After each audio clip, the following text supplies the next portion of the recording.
Hi, it's Mike again. Well, I don't have beautiful scenery to show you right now because I'm on the road hiking back from the scenery of the previous video. So this is certainly part B. Just going to finish up this thought. So I mentioned last time that I do believe this concept, evangelical concept, and the idea that you must be certain in all your beliefs, I do think has its root in an Aristotelian, from Aristotle, view of reason, is that you can perceive through your senses the exterior world, including reading, words, thinking, and using your logic, come to absolute certainty every time.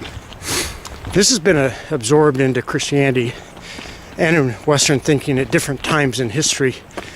And this kind of thinking ends up in this precise theological positions where your brand of Christianity, your church, denomination has very precise answers to everything: church structure, theological issues, eschatology, all these things. And the issue, as I mentioned last time, is the concept of God, that if you don't follow this secret, precise plan that he has, he's going to be really upset and not like you very much. So there's great pressure on that. Now, how this leads to doubt is that it becomes a world of pretense. You pretend to know things. You can't ever ask the question in these particular circles of, where is God?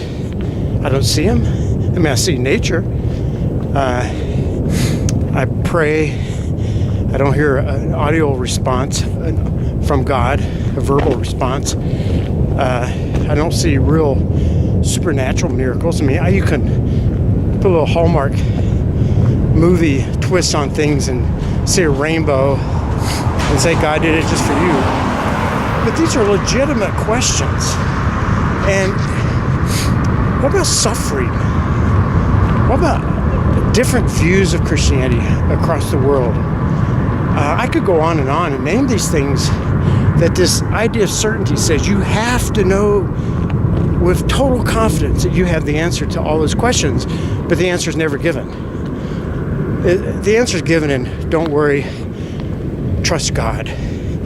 Well, that's true, but this type of pretense one day starts to break down in someone's life, and then they don't believe any of it anymore. None of it makes sense, and they just throw the whole thing out and walk away. But I'm going to give you a more biblical view of knowing. Epistemology, the science of knowing what's there.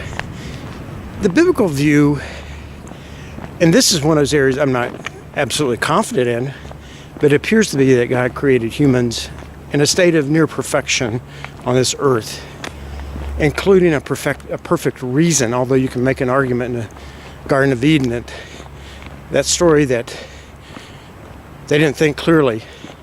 That's another long discussion. But say if we were created in perfection, the scriptures are very clear that there was a massive fall. And in that fall, not only did sickness, disease, death, suffering, sin, immorality of all sorts, we had to become, rather than gardeners tending the garden in a way you would a flower garden with great joy, it became a gardener of labor, a farmer working hard to toil the soil to make a living. But also our reason fell. Now, the other problem that evangelicalism has is they would say that that we live by faith and not by reason at all. We just toss reason out altogether. So they pick this choice of either I know everything confidently because I'm such a brilliant theologian or moral, or I know nothing with my mind and everything by faith. Well, neither one of those are correct. And it sounds an oxymoron, but I feel quite confident about that. I wouldn't say certain. But if we have a fallen reason it means our senses are still good. They're not perfect. We can go to a group, a room full of people, and someone will look at you funny, and your senses could tell you that they don't like you or they're mad at you. And honestly, they may not even see you and be thinking about the traffic ticket they just got on the way there. So our senses are 100% reliable, and our reason's not 100% reliable. It's fallen, it's broken. So the true Christian view should be with great humility that we approach theological truth, that we can make assumptions.